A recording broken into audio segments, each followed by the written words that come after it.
Hey everyone, Link here, and welcome to the Postmortem for Ratchet Clank. This is a video I do at the end of each Let's Play, just to check in on the production side of things and the technical aspects of the project, report on what I was happy with the Let's Play, and what I think I want to improve in the future, just so I can, it's just kind of like a self-check-in, so others can also, so I can refer back to how I think I did, and others can also see it as well. It's just like a reflection, effectively.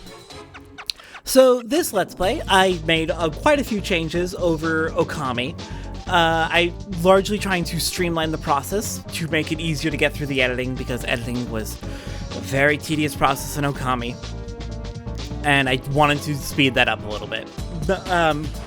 Still put in the same level of effort, but have it be not such a laborious process. One of the big things I did was, in Okami, I would try to remember the rough areas where I would need to do video editing, and then I'd jump back to those spots, leave a note for myself, and then I'll edit it later. With Ratchet Clank, one of the things I did was I shortened the episodes very much. Okami tended towards 30, 40, even 50-minute episodes. Ratchet Clank, I tried very hard to stick to 20 to 30-minute episodes. Unfortunately, that's hard to do because I'm also dividing it up by level, which tend to be around 20 to 30 minutes, which is perfect. But sometimes it just runs a little bit long, and there's not much I can do about that. But I did my best to try and balance the ordering of things to try and get it to that 20 to 30 minute range. Sometimes I went a little bit over, but I don't think I ever more than like two or three times went over 40 minutes. And even then, not by much. So yeah, I shortened up the videos a lot, and that allowed me to, while I was editing, go and actually do a watch through the video as I'm editing, and as I'm watching through, I will leave notes for myself, instead of trying to remember, oh, here's where I should probably go back and leave a note.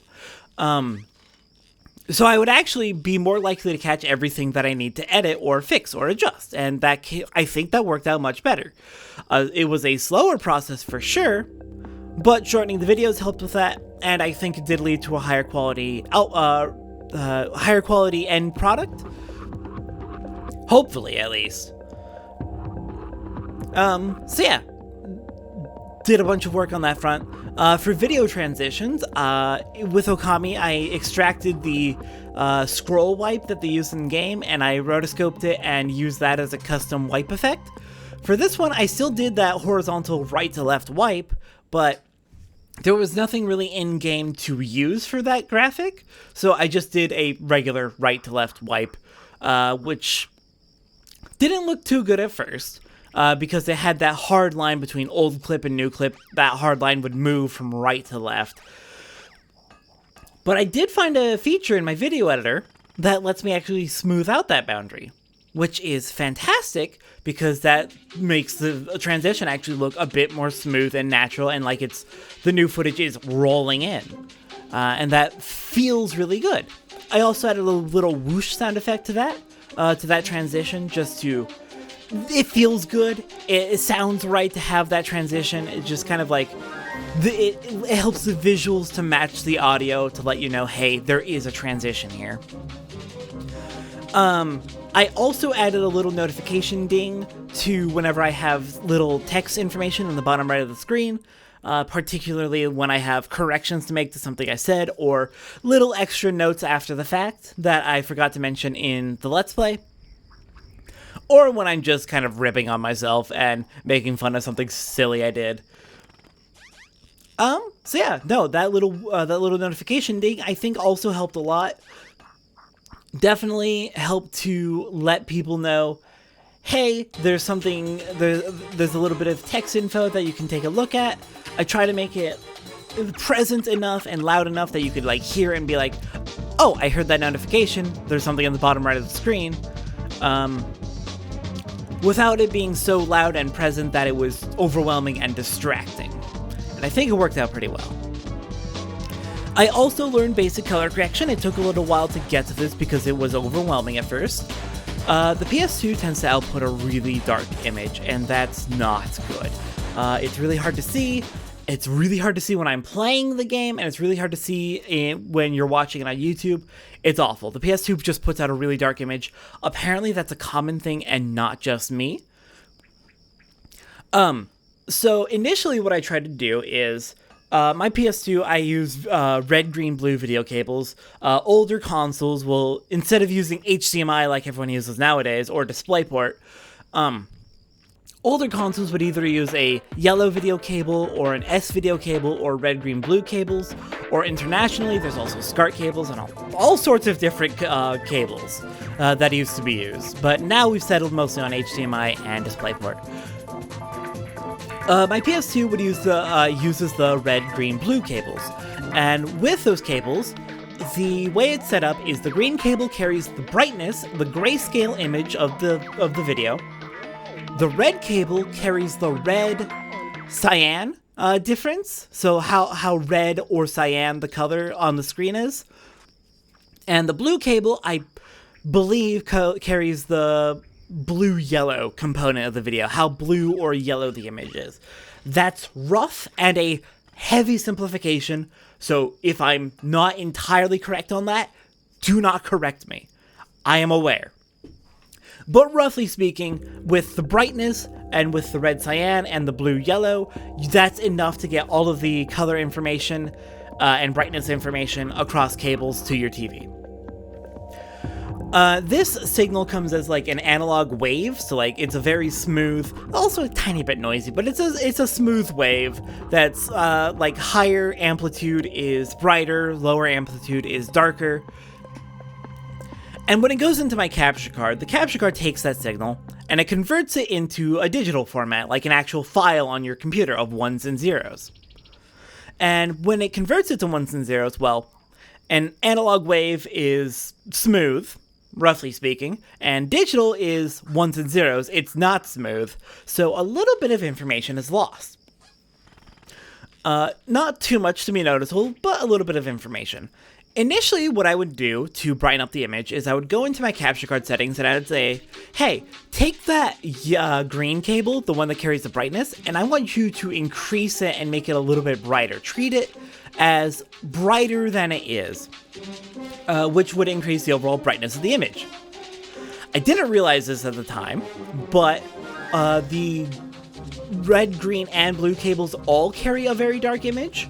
They're actually all balanced.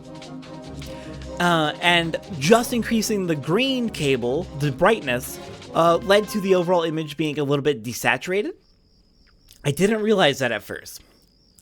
Eventually, I learned about basic color correction, and I learned how to tweak that in post. I believe that would have been around episode 12 when the first space battle was, since that is, the space battles are really, really dark in this game, in Ratchet Clank. So I learned basic color correction because otherwise you would not have been able to see what was happening at all. Like, I couldn't even see what was happening on my screen. It was a nightmare.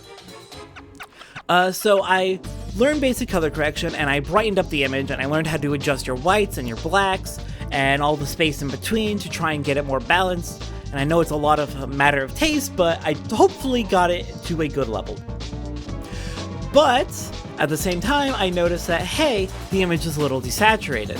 So I added a saturation filter to buff that up, and it definitely didn't look good because it was my first attempt at color correction, and I didn't fully know what I was doing, and it didn't look ideal, honestly. So I did that for a few episodes. I was tweaking it, and it just felt a little bit off to me. So after a couple episodes, I believe around episode 15, I was like, okay, well, I know how to do color correction in post. So now I don't need the capture card to be brightening the image coming in, right? I can just do that all in post, and I can start with a fresh, clean, natural image, and it'll be great. So I reset the capture card to just record the image as is, as given by the PS2 in its really dark state, and I'll do it in post. I quickly learned, unfortunately, we were already basically at the end of the series, so it's a little bit too late to fix anything, but I did quickly learn that there was a problem with that. Well, so, earlier I mentioned that when you convert the actual cable to a file on your computer, little bit of information is lost. Turns out, enough information is lost because the PS2's output is so dark that it creates a lot of noise. So, with the default settings from the PS2, through my capture card, when I would try and brighten the image in post, it would introduce a lot of noise in darker areas, and that's not good. I don't like that. That's actually really, really bad. It's bad for video compression, and it just looks bad. So, I did find out from that, I do actually need to have my capture card be increasing the magnitude of the all three cables in order to have a good image that I can then tweak further in post. Because the golden rule I follow, garbage in, garbage out. You want the highest quality input so you can have the highest quality output. And if I'm not increasing that, if I'm not brightening the image as it's being recorded, then a lot more detail gets lost because it's all compressed down into the blacks and it all just kind of gets chopped down to just black. And that's not good. I need to brighten that image as it's being recorded so that I have a noiseless, decent quality image that I can then tweak further. And of course, a mistake I was making before this, I was only brightening the image. I wasn't adjusting the color when it was recorded. So now I am not only brightening the image, I'm also brightening the colors by the same amount so that it stays balanced, so that it's not like overly bright. It doesn't get like bright, but the saturation doesn't increase with it. I need all that to increase together, so that all the colors look right and balanced as they're supposed to be. Very long technical discussion, but basically I figured out color correction. It was a bit of an issue. It didn't look too great throughout the series, but it did look a little bit better by the end. And by the next time I do a PS2 Let's Play, I know what I'm doing. I know what I'm doing now, so I'm able to tweak it and get good settings beforehand so that it'll have the best quality output I can by the time I am editing. And then when I'm doing my editing and I'm doing my post-processing, I'll be able to have the best quality image I can.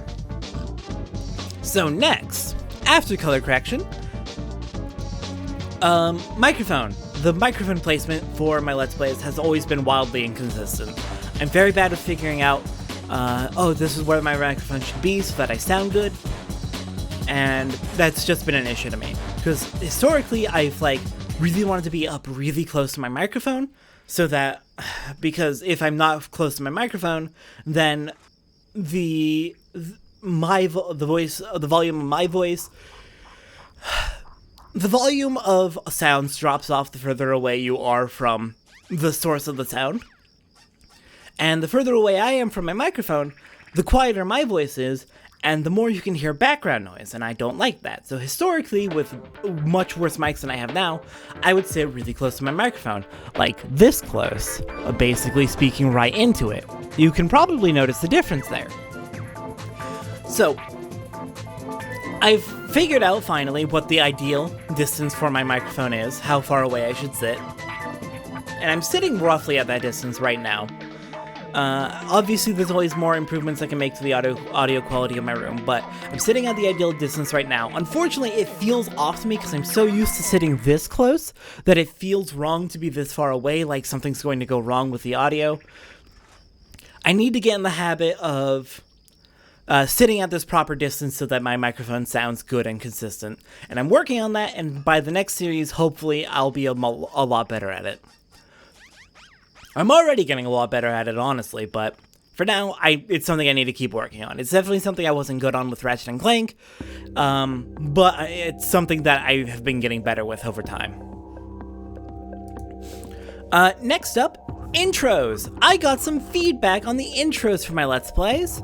Thank you so much to the person who gave that feedback. People were a little bit we're concerned that the intros may be a little bit too long. Previously, I've had about 10 seconds of the game's title screen. I'll try shortening that to 5 seconds.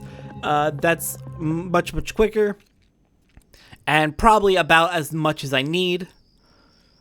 And then if that's still not good, I can shorten it further, or even possibly get rid of them in the future, or replace them with something else. But I like having that little intro to each video there. Just like, it adds, I don't know. I like having that intro that says, okay, this is the game we're playing, and this is the, like, visuals you can expect. Now let's get into the game. I like having that intro. I'm going to try shortening it up to 5 seconds, and we'll see if that's good. Please give feedback on my videos. Always let me know what you think is good, so I can work on continuing that. And also because, like, telling me what's good definitely is very encouraging. And knowing what I'm doing well is very, very helpful. And also, please let me know what you think can be improved or what you don't like, and I can work on fixing that. Just like, obviously, don't do the thing that YouTube comments are stereotypical of and be an asshole about it. Just like constructive, hey, I noticed this, maybe you could try this instead, or just, I noticed this and this isn't so good, and here's why. Just like, tell me what you don't like, but don't be an ass about it. So far the comments have been pretty good about that, which is fantastic, but there's always a chance that YouTube comments will go to hell. That's just kind of the nature of the website and the internet in general. But yeah, I'll try shortening the intros to 5 seconds, and we'll see how that goes. And of course, keep giving feedback on any aspect of my Let's Plays, so I can continue to improve. Subtitles. Ratchet Clank has a lot of cutscenes that are not subtitled, and honestly, when it does have subtitles, the subtitles are wrong.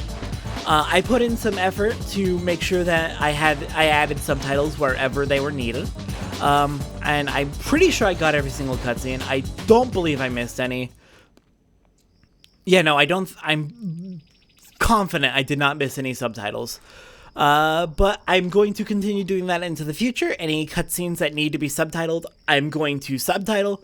Thankfully, my video editor has a very nice subtitling feature, which is very handy to use and work with. Next up, thumbnails. YouTube hates 4:3 aspect ratio thumbnails. I'm aware of this now. I have been aware of this throughout the duration of the Let's Play, but I didn't have the time or energy to invest in creating a new thumbnail style. So, I am going to put effort into making more custom and unique thumbnails other than a screenshot with the episode number. I'm still going to do a screenshot in the episode number, but there's going to be more to it, and it's going to look, hopefully, better. And of course, as with everything, leave feedback, please. If you like the new thumbnail style I'm going to start using with the next Let's Play, let me know. If you don't like it, let me know. But like, be specific about what you like or don't like, because specifics are what make criticism useful. Also, just I kind of want to do more thumbnails anyway, so this will hopefully make that part of the video creation process more enjoyable for me. But of course, you're not going to be seeing the new thumbnails until the next Let's Play. Also, finally, adjusted recording for the future. I was looking over the number of games I want to cover, and I was looking over how quickly I'm getting through games right now and how many I can cover in a year, and I need to do more videos if I want to ever have a hope of doing all the videos I want to do. But I also don't want to overwork myself. So I am going to try 6 episodes a week for the next Let's Play. If it doesn't work out, then the Let's Play will be the regular 3 episodes a week. But I'm going to try recording with 6 episodes per week in mind, so that we can get through a series a bit faster. Not because I want to rush them, I want to put the same level of quality in. I just want to be able to do more. And that means I need to do more videos per week. And that we'll see how it goes. If it doesn't work out, that's fine. There is nothing wrong with that. I can just go back to the 3 episodes a week, and you'll find out when the next series starts. But I am going to at least try to record 6 a week. Someone's fire alarm is going off, and that's perfect timing because this is actually the end of what I wanted to talk about for the postmortem. So I'm going to go see what that's about. It is going to be 100 degrees today in my area because it is really frickin' hot recently. So hopefully I don't die. Hopefully no one's actually on fire from the heat. But yeah, no, for the next Let's Play we're going to do 6 episodes, or I'm going to try 6 episodes a week. If it doesn't work out, then, well, I'll be doing 3 episodes a week, and you'll know once the Let's Play starts. Anyways, thank you all so very much for watching. The next Let's Play will be starting soon, hopefully by the end of August. But it'll be starting whenever I have 4 weeks of videos prepared. So, I will see everyone next time. Have a wonderful day.